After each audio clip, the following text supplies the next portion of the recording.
कौन है श्री कृष्ण?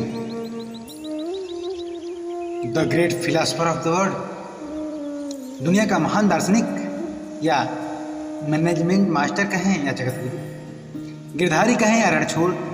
भगवान कृष्ण के जितने नाम हैं उतनी कहानियाँ।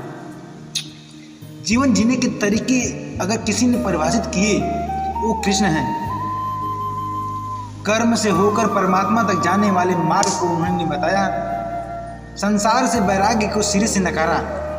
कर्म का कोई विकल्प नहीं होता, ये सिद्ध किया। कृष्ण कहते हैं मैं हर हाल में आता हूँ। जब आप देखते हैं कि पाप और अत्याचार का अंधकार होता है तब मैं आता हूँ, जब प्रेम और भक्ति का उजाला होता है तब मैं आता हूँ। दोनों ही परिस्थिति में मेरा आना निश्चित है। वैसे तो कृष्ण का संपूर्ण जीवन एक प्रबंधन की किताब है।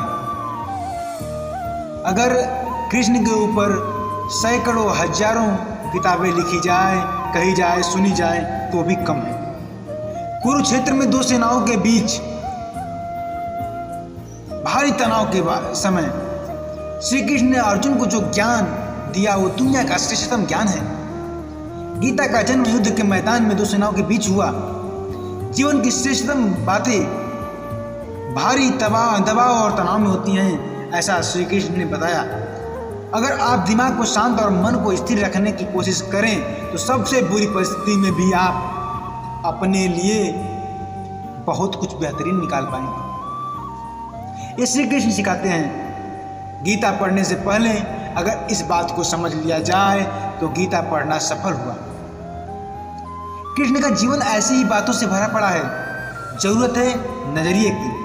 उनका जीवन आपके लिए माइथोलॉजी का एक हिस्सा मात्र हो सकता है और आपका पूरा जीवन बदल कर रख देने वाला ज्ञान भी। आवश्यकता हमारी है हम उनके जीवन से लेना क्या चाहते हैं।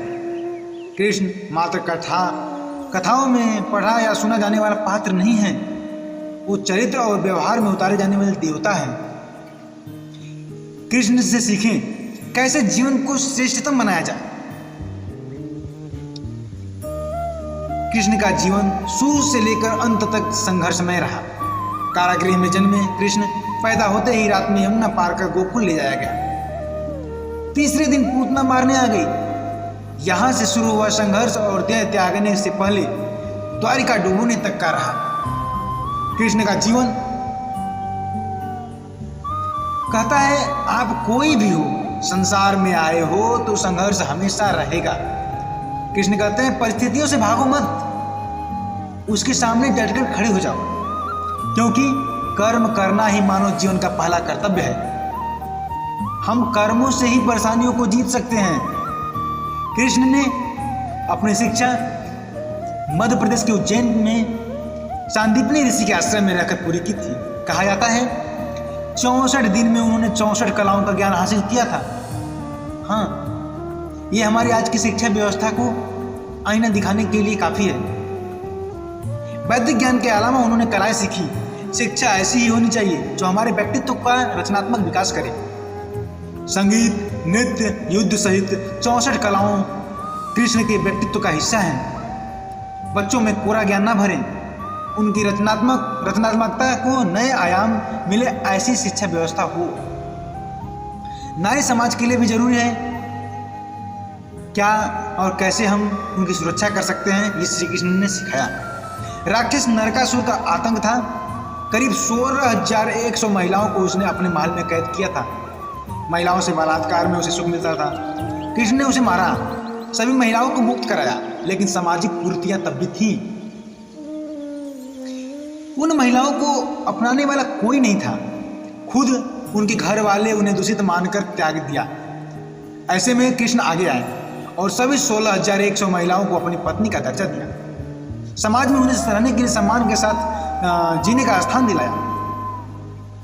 कृष्ण ने हमेशा नारी शक्ति को बताया, उसके सम्मान के लिए तत्पर रहें, ऐसा उन्होंने सिखाया। पूरी महाभारत नारी के सम्मान के लिए लड़ी गई और आजकल के लोग कहते हैं कि श्री कृष्ण की 16,100 पत्नियां थीं। कहते हैं, लेकिन उनके कहने का जो इंटेंशन होता है, उनके कहने का जो भाव होता है अलग होता है। लेकिन सच्चाई यही थी कि उन्होंने नारी को स्थान देने के लिए सभी 16,100 रानियों गोपियों को अपनी पत्नी का दर्जा दिया। उन्होंने कहा कि शांति का मार्ग ही विकास का रास्ता दे सकता है। कृष्ण ने महाभारत युद्ध के पहले शांति से समझौता करने के लिए पांडवों और कौरवों के बीच मध्यस्थता की। हालांकि दोनों ही पक्ष युद्ध लड़ने के लिए आतुर थे, लेकिन कृष्ण ने हमेशा चाहा कि कैसे भी हो युद्ध टल जाए। झगड़ों से कभी समस्याओं का समाधान नहीं होता। शांति के मार्ग पर चलकर ही हम समाज का रचनात्मक विकास कर सकते हैं। कृष्ण ने समाज की शांति से मन की शांति तक दुनिया को समझाया कि कोई भी परेशानी तभी मिट सकती है जब वहां पर शांति हो, फिर चाहे वो समाज हो या हमारा खुद का मन। शांति से ही सुख मिल सकता है, साधनों से नहीं। वह हर परिस्थिति में मन शांत और दिमाग स्थिर रहे। पांडवों को राजसी युग में शिशुपाल कृष्ण को अपशब्द कहता है। छोटा भाई था लेकिन मर्यादाएं तोड़ दी। पूरी सभा चकित थी, कुछ क्रोधित भी थे, लेकिन कृष्ण शांत थे, मुस्कुरा रहे थे, शांति दूत बनकर आए थे दुर्योधन के पास। दुर्योधन ने भी उनका अपमान किया, कृष्ण फिर भी शांत रहे। उन्होंने बताया कि एक गाली देने पर सर काटने की क्षमता रखते हुए भी 100 गाली सुनने का धैर्य हो, साहस हो, वही श्री कृष्ण है। चाहते तो शिशुपाल का वध कर देते एक ही गाली देने पे, लेकिन उन्हें 100 गालियों तक प्रतीक्षा किया। दुर्योधन उन्हें बांधने के लिए दौड़ा। श्री कृष्ण ने कहा, आओ बांधो, देखो, देखता हूं कितना मेरे पास ताकत है बांधने की। ये धैर्य है उनका। श्री कृष्ण ने बताया कि विपरीत परिस्थितियों में भी कभी विचलित नहीं होने का गुण जो है ना, वो श्री कृष्ण के द्वारा ही बताया गया है। परिस्थितियां कितनी भी विपरीत रहे, विचलित नहीं होना है। उन्होंने बताया कि लीडर बने, श्रेय लेने की होड़ से हमेशा बचना है। क्रेडिट नहीं चाहिए, काम चाहिए। कृष्ण ने दुनिया भर के राजाओं को जीता, जहां ऐसे राजाओं को रास्ता जो भ्रष्ट थे, जैसे जरासंध, लेकिन कभी किसी राजा का सिंहासन नहीं छीना। कृष्ण पूरे जीवन में कभी ऐसा नहीं किया कि उन्होंने राजा को मारकर उसका शासन खुद लिया हो। जरासंध को मारकर उसके बेटे को राजा बनाया, जो चरित्र का अच्छा था। सभी जगह ऐसे लोगों को बैठाया जो धर्म को जानते थे। कृष्ण कभी किंग नहीं बनना चाहते थे, उन्होंने हमेशा किंग मेकर बनते रहा। महाभारत युद्ध में भी खुद हथियार नहीं उठाया, पूरा युद्ध कूटनीति से लड़ा, पांडवों को सलाह देते रहे, लेकिन जीतने का श्रेय भीम और अर्जुन को दिया, खुद कभी श्रेय नहीं लिया।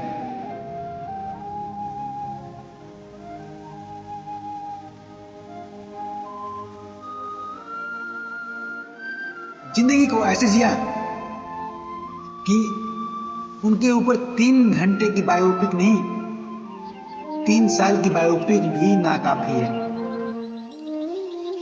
बनाओ कितना बनाना है बायोपिक, बनाओ बायोपिक उनकी रणनीतियों पे, बनाओ बायोपिक उनकी फिलॉसफी पे।